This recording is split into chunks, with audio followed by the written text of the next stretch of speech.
Hello दोस्तों, नियति PCS classes में आप लोगों का स्वागत है। मैं हूं कमलकांत और अभी हम बात करने जा रहे हैं बीपीएससी के संदर्भ में, और ख़ास करके अभी चर्चा करेंगे बीपीएससी 70वीं के संदर्भ में, क्योंकि 70वीं बीपीएससी को लेकर छात्रों में असमंजस की स्थिति अभी भी बनी हुई है। तो इसको लेकर आपको एक बात स्पष्ट कर दूं कि आयोग की तरफ से आपको जो है इसके संदर्भ में सूचना कल या परसों आपको देखने को जरूर मिल जाएगा, क्योंकि बीपीएससी प्रतिबद्ध है 13 दिसंबर को परीक्षा लेने के लिए। जिला स्तर पर इसके लिए सारी चीज़ों को जो है कि पहले ही तैयार करने का निर्देश दिया गया था, और फिर जो है कि बीपीएससी आप लोगों को स्पष्ट तौर पर यह बता चुका है कि 13 दिसंबर को ही परीक्षा आयोजित की जाएगी।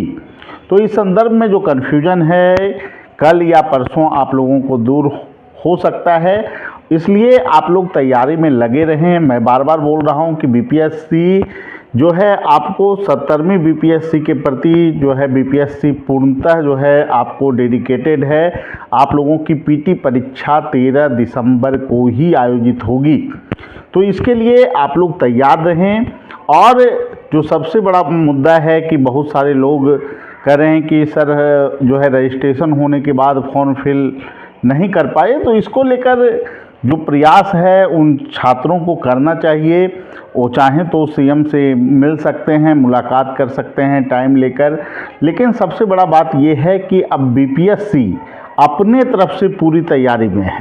तो ऐसे में वो छात्र जो फॉर्म फिलअप कर चुके हैं उनको किसी भी स्थिति में यह नहीं मानना है कि परीक्षा का डेट बढ़ेगा जब तक कि बीपीएससी के तरफ से कोई सूचना नहीं आ जाए। आपको यह मानकर चलना है कि बीपीएससी अपने सही समय, जो पूर्व निर्धारित समय है 13 दिसंबर, उसी डेट में परीक्षा आयोजित होने जा रही है। देखिए, 67वीं बीपीएससी को लेकर भी एक स्थिति ऐसी बनी थी, तो 20 दिन पहले नोटिस जारी किया गया था। तो ऐसे में आयोग अभी जो है 13 तारीख का जो है कि आपको जो डेट है उसमें अभी भी जो है कि आपको समय जो है आयोग के पास पर्याप्त समय अभी बचा हुआ है। तो एडमिट कार्ड जारी करने की दिशा में आयोग जो है निश्चित रूप से जो है सोमवार और या मंगलवार को फैसला लेगा, और जो है कि जल्द ही आप लोगों का एडमिट कार्ड जो है कि जारी हो सकता है। आयोग के तरफ से अभी की जो स्थितियां हैं उसके अनुसार आप लोगों की परीक्षा आयोजित 13 दिसंबर को होने की प्रबल संभावना बनी हुई है।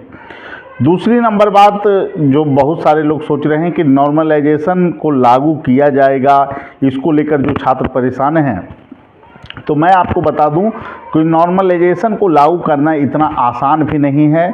शिक्षकों से जो वार्ता हुआ था तो उसमें लगभग शिक्षकों ने इसका विरोध किया था, कुछ शिक्षकों को छोड़कर। कुछ शिक्षक थे जो निश्चित रूप से नॉर्मलाइजेशन प्रोसेस को जो है कि आंशिक सहमति दिए थे। हालांकि उन्हें भी आपत्ति था कि 9-10 तरह के क्वेश्चन अगर सेट होंगे तो दिक्कत है, 2-3 तरह के क्वेश्चन सेट हो सकते हैं। हालांकि मैं आपको बता दूं कि लगभग शिक्षकों ने इस पर असहमति दर्ज की थी।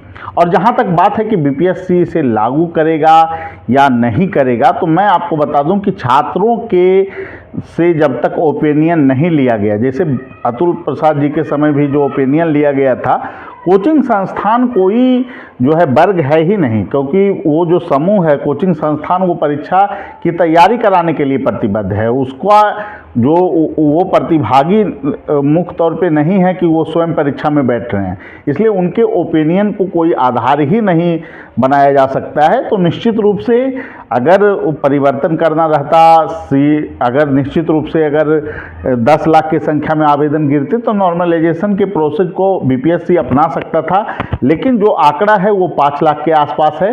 तो निश्चित रूप से इतनी बड़ी जो परीक्षा है इसमें इस तरह की विवाद को उत्पन्न करना बीपीएससी नहीं चाहेगी।